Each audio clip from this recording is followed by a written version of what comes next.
Well, hello, I'm back again, Dennis Fleur with Tripplanning101.com.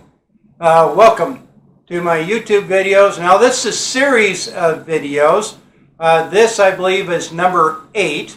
I have combined some of the things off of the index off of our website, which is at www.tripplanning101.com.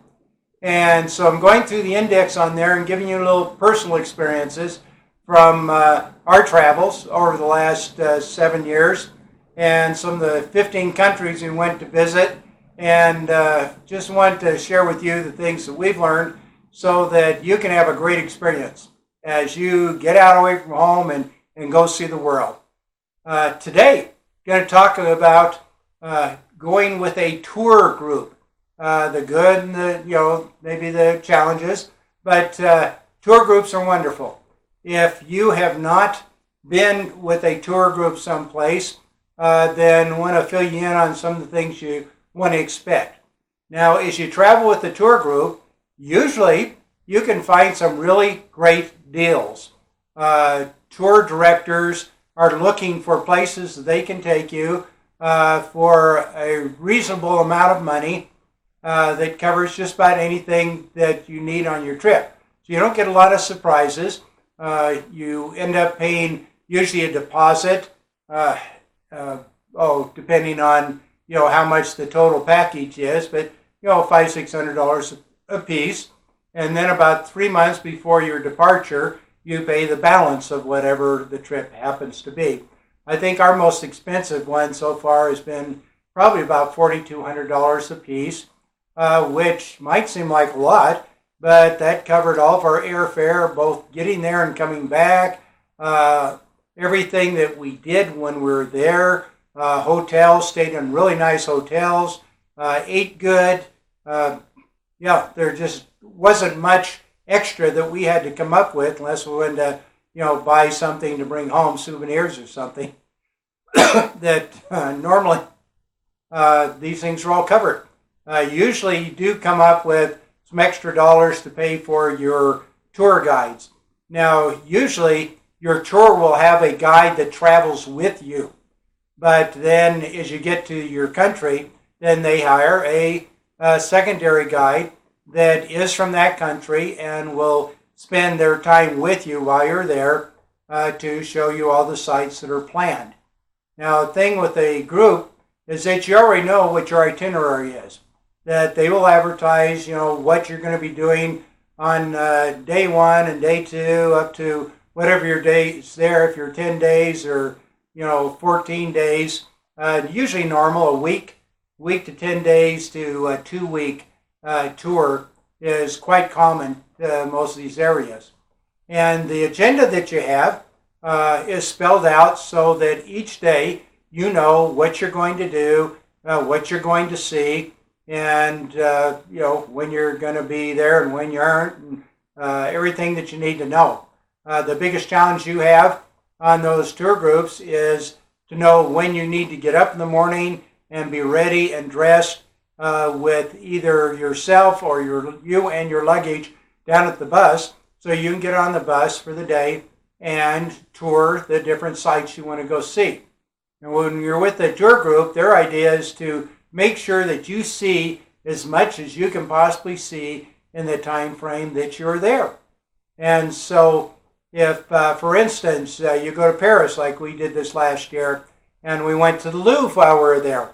And it was amazing, but the Louvre, you could spend a week, 2 weeks just at the Louvre looking at things. And I believe we had about 3 hours. So when you go with a group, you're going to see a lot of things. You're going to see them rather quickly, but they usually give you enough time to see the really important things that you probably want to see, like Michelangelo's paintings, and you get to see amazing statues and things like that you've seen on TV or read about, but you've never seen in person, and that really gives you the opportunity to do that, and that's kind of a wonderful thing. You have to realize that when you're with a tour group, you get up and get ready when you're supposed to. You're down having breakfast, and then you're out to the bus or where you need to be at a given time. You don't want to be the problem person in a group. We've been on some where, some people just think that, oh, they're out shopping and they really don't need to pay much attention to the clock. And, you have, 29 people waiting for this one person because they can't get back to the bus on time. The director of the tour will be sharp with you because his responsibility or her responsibility is to make sure that the tour, keeps on, your time schedule. And if you have a problem, the person that's having a problem being there, they will talk to you and tell you that no, if you want to continue, you need to be, where you need to be with what you need to have at a particular time. And it's understandable. And so you have to appreciate that. The other thing is you travel with the tour group, they want to get you there as quick as they can, get you out looking at things as quick as they can, and then get you back home as quick as they can. So, if you have a situation where a particular day you're kind of tired and don't want to get up, when everybody else is up, usually they, give you some leeway. And if you don't want to go on the tour for that day, then you can stay at the hotel or, take a taxi and go see some of the local sites or something in whatever city you might be in. So they aren't real terribly stringent, but there are times that you're moving from one hotel to another to a different location. And so you do need to be able to be there, be ready to go and, leave with the group. And same thing coming back. I know our trip to South Africa, we went to Kruger National Game Reserve and spent about 4 days there.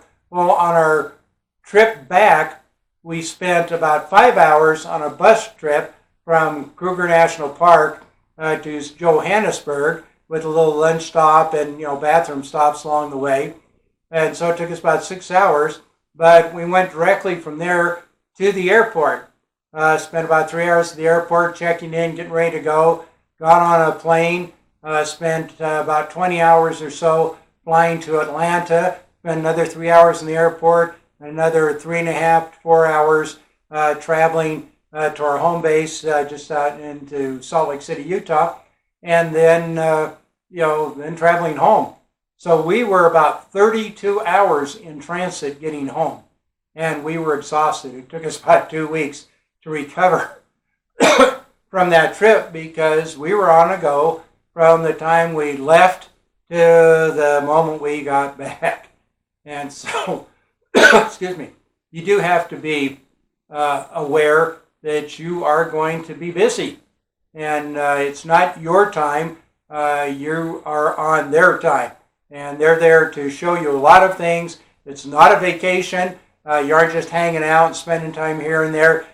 Some tours, they give you wait time, so you have a day to go out and do shopping and things like that, depending on where you are.